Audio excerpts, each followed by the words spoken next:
Your cybersecurity solution is here. Introducing Pentester's Advanced Cybersecurity Suite. Ready for peace of mind? Try it for free. No credit card required. Pentester.com.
Hello, everybody. I want to welcome everybody to Reform Gangsters. And if you like my content, please don't forget to hit the subscribe button and ring the bell. And also, please check out my Patreon page. I have a lot of new content and a lot of new content coming up. It starts at $1, the memberships. You get Q&As with me. We'll talk live. So please check it out. Also, don't forget about my store. Father's Day is coming in a couple of weeks. I have a lot of good stuff there. Fat Andy t-shirts, hats, mugs, hoodies. Check it out. I don't like to talk about politics, but how could you not today? I mean, like after what happened yesterday in Manhattan, in Lower Manhattan, with this crazy verdict, whether you like this guy or not, I mean, what they're doing to this guy is outrageous. I mean, when in the 1960s, when I was a teenager, I remember like it was yesterday. Around the Watergate time, Watergate was happening. I remember like it was yesterday, my father pointing to the TV and telling me, that's the real mafia. He told me, he goes, that's the real mafia. He said, they wrote the book on treachery. He told me them blue bloods, them Masons and all of them. He goes, they wrote the book on treachery. He goes, the founding fathers, my ass. He goes, they sat in the back room one day and go, hey, why are we sending this English bastard all this money? And they started a revolution. He goes, and then they wrote the book on treachery. And Biden administration is a crime family. I mean, come on. Now all of a sudden, let's talk about his son first, because I have to talk about politics because of what's going on. So his son, now his son's going on trial in a couple of weeks, right? All of a sudden, the main piece of evidence is his laptop that for years they've been saying was not real. That 50 people from the DOJ signed a letter stating that it wasn't real. Now all of a sudden, it's the A Exhibit A. Common sense. This guy got convicted yesterday of 34 counts. For what? The judge is a Democrat. His daughter's a Democrat. The DA's a Democrat. The third highest DOJ guy quit the DOJ to come to New York to prosecute him. I mean, come on, common sense. Look what's going on here. Now what are they going to do? Put the guy in house arrest so he can't leave his house, so he can't go campaign? It's crazy. It's scary. I mean, no matter if you like the guy or not, I understand he's rash, he's crude sometimes. Sometimes I even get annoyed with him. But what's going on right now is scary. It's scary. I mean, how much could you hate somebody that people are happy about what's happening? They could do this to anybody. I mean, it's crazy what's going on. I mean, it's just I never thought in my whole life that anything would affect me or politics would interfere with my life. Because in the mob, who gives a shit?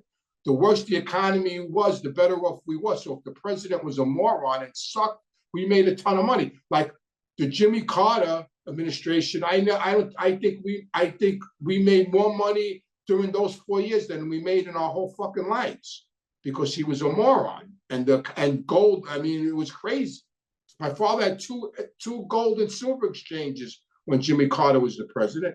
So, you know, I just think it's scary. I think people really, I think it's going to backfire on them. I think people, even people that don't like, I mean, I'm speaking to friends of mine that voted for Biden, that hated Trump, hated him, female friends of mine, they're voting for Trump. And they said, as much as I dislike this guy, I'm voting for him because of what's going on, you know, so it might backfire on them, but it's scary. It's just not right. I mean, what's going on.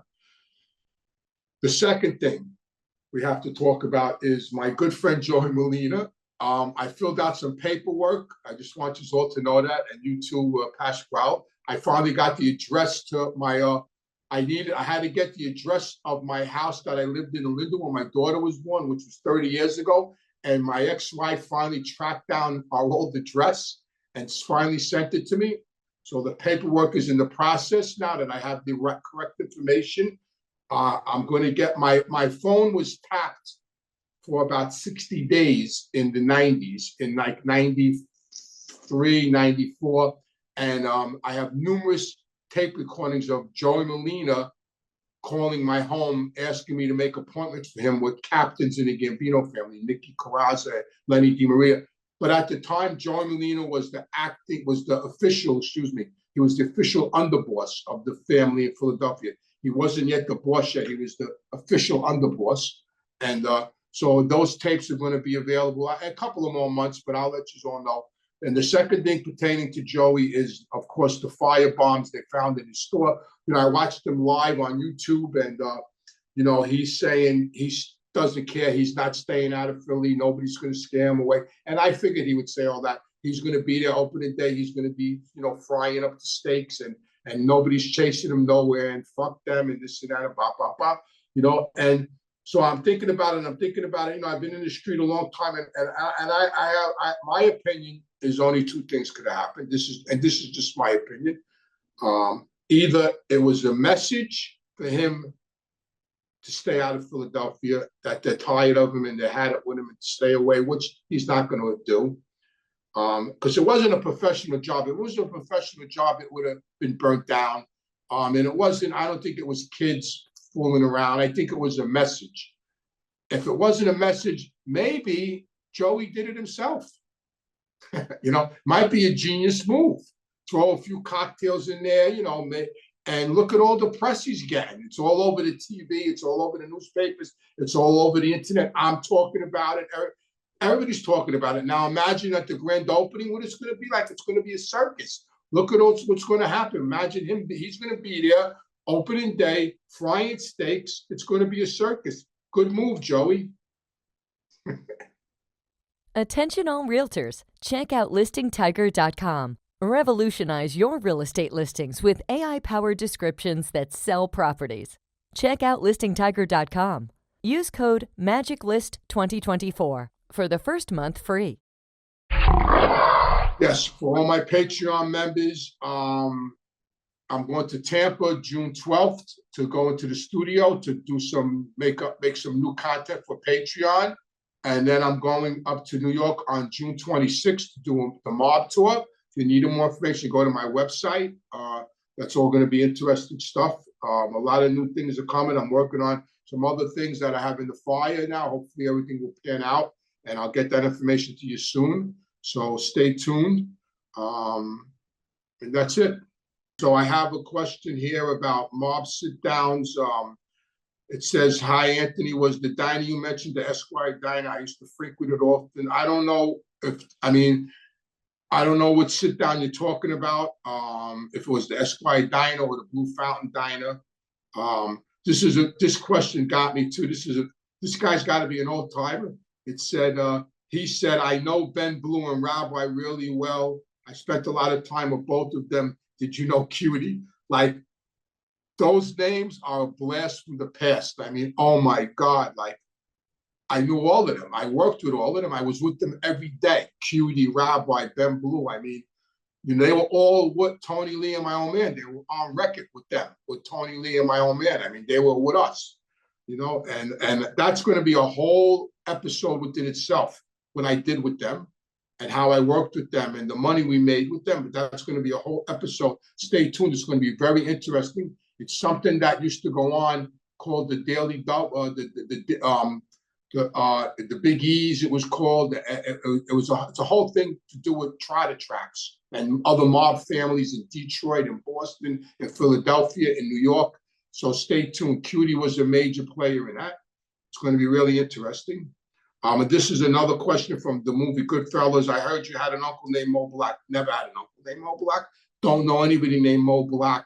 Mo Chink, I know he was a wise guy from Manhattan that hung out at the Ravenite. He was an old timer. That's the guy that got involved with me with Dom DeSailor. He told me to contact my father. Mo Black is a fictional character. I don't even know why they put that in Goodfellas. I have no idea who that was. There's another one, was the 93 Club Protocols. Yeah, later on. It was the 93 Club in the 70s, and then later on it became Protocols. Exactly. It became that they changed names and they changed owners. That was on Woodhaven and Atlantic. Do captains of a family know all captains? I mean, the captains in one family will know each other because they have meetings. You know, they used to have captain meetings. They had to vote on stuff. So pretty much all the captains in one family knew each other.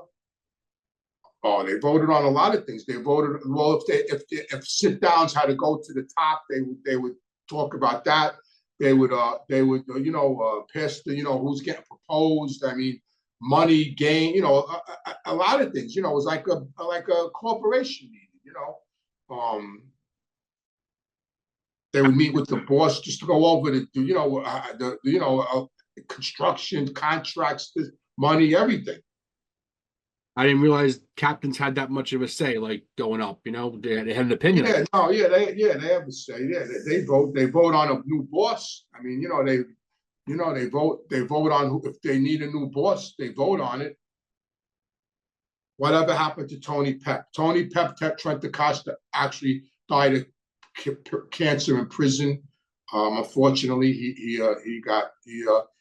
died of I believe throat cancer.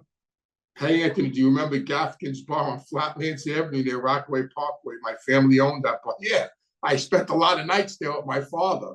I guess my family knows your family. Didn't Louis Eppolito play your father? Yeah, he did. The mob cop. My father wasn't too happy about that. Getting sent for and sit-downs are the same thing, no? I guess you could say they're the same thing.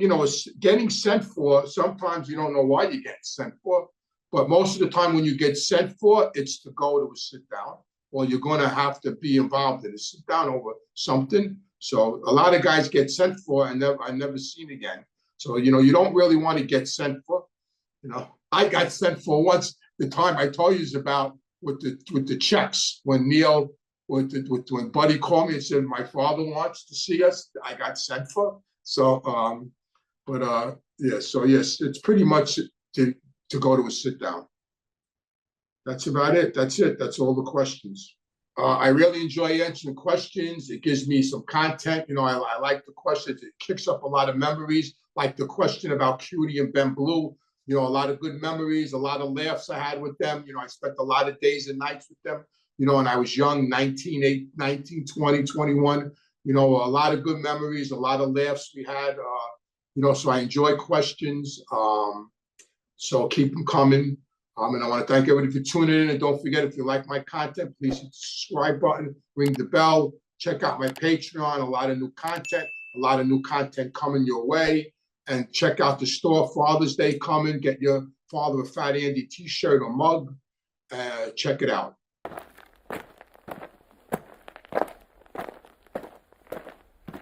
If you enjoy my show, please join my Patreon. Ask your questions live. And please join my Patreon at reformgangsters.com.